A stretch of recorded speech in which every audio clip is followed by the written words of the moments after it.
Hi, John here again, and this time I talk about what I consider the most important skill in business. How can we make this happen, Chief? I asked. Well, sir, I think I can pull some strings with my counterpart in base operations, he replied. Sounds like a plan. Make it so.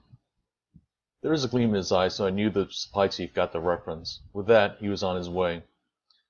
It had been a few months now since I took the role of assistant department head. Although technically the commanding officer and my department head were in charge, they were gone most of the time, either on some training exercise or making sure that one of our remote teams, aka detachments, got settled into their host ship before 6-month deployment.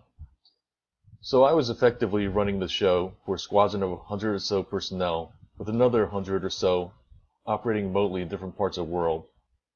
Sure, the operations department ran the flight schedule, but maintenance told them what was available to fly. And because this was a UAV, unmanned air vehicle, test and evaluation squadron, we initiated a lot of the test flights as part of the process for checking the airworthiness of these birds before sending them out to the fleet. These were the days before names like Predator or even the word drones had become commonplace yet on CNN. We were literally pioneers, the name of our UAV model, for the next evolution of naval aviation. For me, it was my second tour of duty, and after making my share of mistakes in the previous squadron, I was determined to benefit from those painful lessons. But what I didn't know was how I stumbled on the most effective skill in leadership for any entrepreneur business: curiosity. Recently I read A Curious Mind by Brian Grazer, who shares his secret weapon in creating such a diverse body of work, ranging from a schizophrenic theoretical mathematician in A Beautiful Mind to a crisis in outer space in Apollo 13, or even a mermaid falling in love in Splash. Throughout the book, Grazer talks about how he credits curiosity for his success, from getting his first real job as a producer to producing award-winning films and critically acclaimed shows. Grazer says that although the motivation and tone may vary, the technique was always the same: ask questions, pay attention, and take action. Eventually, this habit of curiosity led to a series of conversations where Grazer would meet with a diverse range of individuals simply to learn about them. One example was sitting down with Los Angeles Police Chief Daryl Gates 20 years before filming J. Edgar. Grazer credits that conversation with giving him an understanding of Hoover's controlling paranoia, captured by director Clint Eastwood and actor Leonardo DiCaprio. Business of curiosity.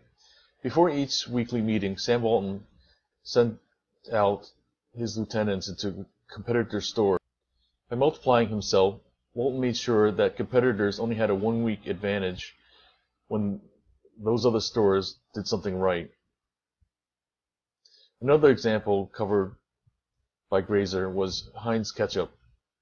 For 3 years, this company followed their customers into their homes. Their engineer even imagined himself as liquid silicone when asked to redesign their bottles. But we seem to obsess over innovation and creativity. We seldom consider the power of curiosity. Grazer points out how this can be the #1 skill of folks in the service industries. For example, what separates one hairstylist from another is their curiosity in talking with clients. Done right, curiosity builds stronger connections between you and your customers by letting them know you care. Storytelling curiosity. Certainly Hollywood was built on the power of storytelling. Whether you're writing copy to sell a product or service, or possibly even selling your own business, stories are the most effective ways to connect with your audience. Nothing unleashes curiosity like good storytelling. Nothing inspires storytelling like curiosity, says Grazer. In fact, he says, the #1 job of a good story is to inspire curiosity. This creates what NPR calls driveway moments, when listeners are riveted and can't leave their car because they want to know what happens next. Remember the movie Ratatouille? It isn't just a story about a rodent. It's about a character who believes there's more to life than the rat race and dares to ask what else is out there. While curiosity goes out into the world and asks questions, who are we, why are we here, storytelling brings home these discoveries and shares a common bond so that we can get their why and understand the what. This bond is not only engrossing, it compels us to ask what's next. Curiosity and connecting.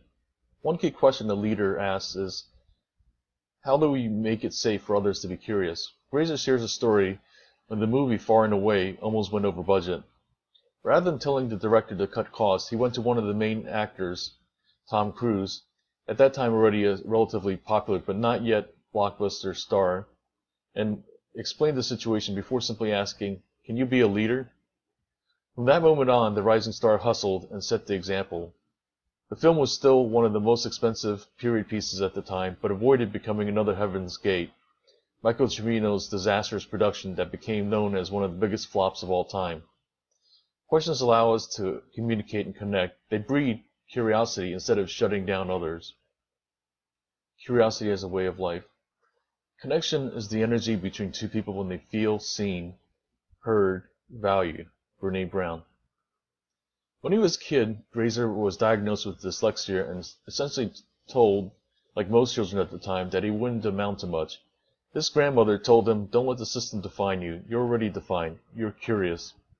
From then on, Grazer learned to talk and tell stories out loud. In connecting with others, we need to be sincere, compassionate, and to have trust, but we also need curiosity. By being curious, we open doors. We're both present and vulnerable.